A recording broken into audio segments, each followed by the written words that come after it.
Your city, your province, your viewpoint. This is the Jim Harrison Show. Welcome back to the program. Now 9:21. Jodie Emery is a candidate for the BC Green Party. She's a marijuana advocate and, of course, is married to the man often referred to as BC's Prince of Pot, Marc Emery. Welcome to the program, Jodie. Well, thank you for having me. Now, you came on our radar screen because last week you were invited to speak to the Washington State Legislature on Wednesday. What did you tell them? Well, it was the Ways and Means Committee looking at House Bill 1550, which would legalize marijuana sales for adults from liquor stores and would also legalize hemp production for an industrial use and would allow people to grow their own at home.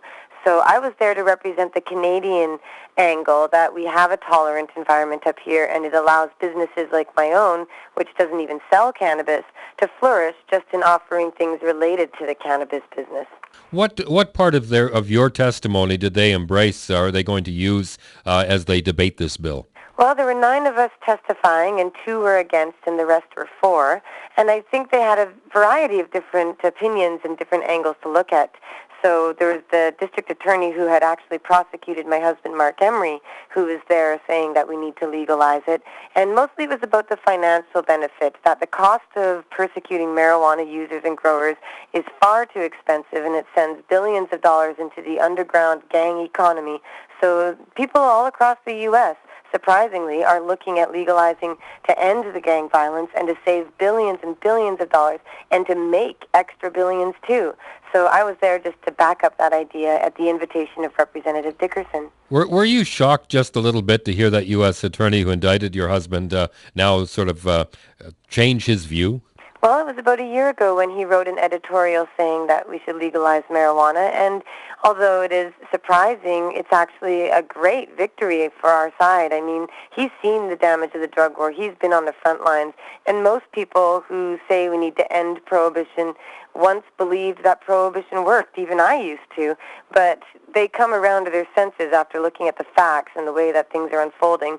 So I actually had an opportunity to go up and thank him. I shook his hand and thanked him for taking that stand, because a voice like his is very powerful in this cause that we have. He was quite taken aback, but I'm sure he won't forget it. What about the initiative in California late last year that failed?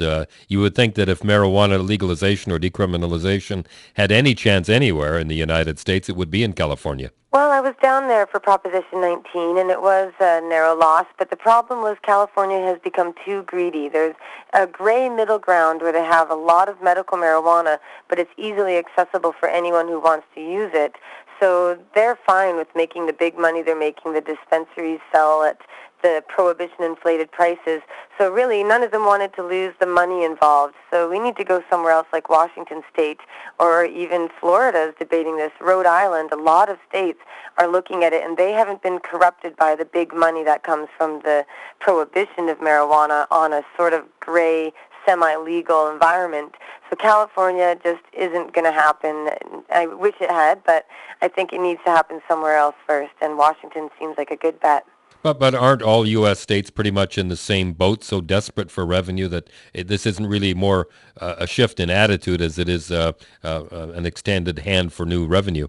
Well, I think it's a combination of both. I mean, the war on drugs is a costly failure. Everybody knows somebody who smokes pot, and they know that that person shouldn't be in prison and that they're not hurting anybody. The only harm that comes from it are the gangs that are fighting out over turf, and the drugs that aren't being controlled and monitored and regulated, and the people whose lives are destroyed and their children taken and homes lost simply because they use a plant that's safer than alcohol. So the damages done to society are just too much to afford, and people do realize that after decades of prohibition and just far too many lives and money lost. I think Americans are waking up. In fact, most polls show that Americans want to legalize marijuana, and same with Canada. It's our government who's behind the times because police lobby them to continue these laws. Police and gangs are the main benefactors from prohibition. They both get a lot of money out of it, and our government unfortunately likes listening to the cops. So people need to get to their representatives and tell them that prohibition is a failed policy. It costs far too much. We need treatment and education and prevention, not punishment, which doesn't change the drug rates at all. What are the attitudes or the numbers on the attitudes in our country? Do you have any sort of numbers to quantify how many people are actually in favor of decriminalizing marijuana? Oh, absolutely. It's far over 50% by every more recent poll, even for recreational marijuana. Over 80% say that we need it for medical marijuana. That's already a given. So it's really high numbers among the Canadian population, and any poll you look up will show that for quite some time we've wanted it to be legal. It's just our government that's not listening to the people. Now, it's part of the Green Party's platform, but really hasn't appeared on any other sort of radar screen, any other political radar screen. How long do you think before that happens? Well, I think Canada's in a strange position. I mean, in the United States, I sat there with a representative who was saying they needed to legalize marijuana and went over the historical significance of cannabis hemp to the building of the United States of America. And she was talking to Republicans and Democrats, but able to represent what her constituents said, what they wanted her to say. Whereas in Canada, basically we're ruled by the leaders of the parties. Our members of the parliament don't get to have a say. Even Libby Davies, who is our biggest advocate for ending prohibition, would never say legalize marijuana because the NDP won't have it, just like the Liberals and the Conservatives and the Bloc.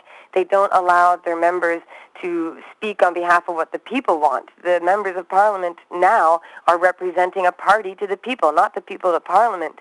And that's why they won't talk about these major issues that Canadians care about, is because they want to be so careful to get as close to power as they can that they make so many compromises they're almost useless.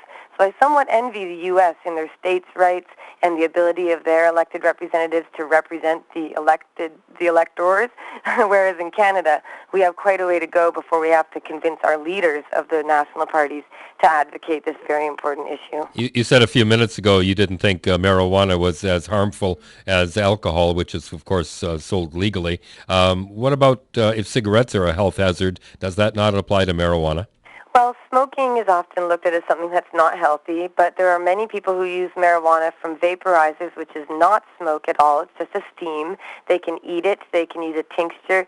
There's different methods. And also, people can look it up. Don't take my word for it. Google cannabis cures cancer, and you'll find that it doesn't cure cancer yet, but there's a lot of parts of cannabis that numerous medical researchers have found fight tumors and fight cancer.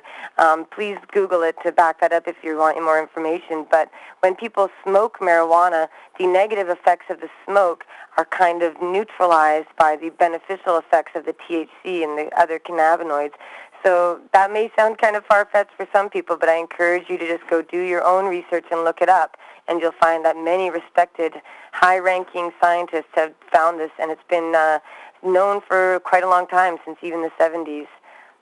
Your husband, of course, Marc Emery, is serving a 5-year prison term in the United States for selling marijuana seeds to Americans. How's he been doing? He's holding up all right. He does regular blogs that we post on our website, cannabisculture.com, and he's helped a lot of people. He works in the law library. He's doing legal work for many inmates, and he gets along with everybody.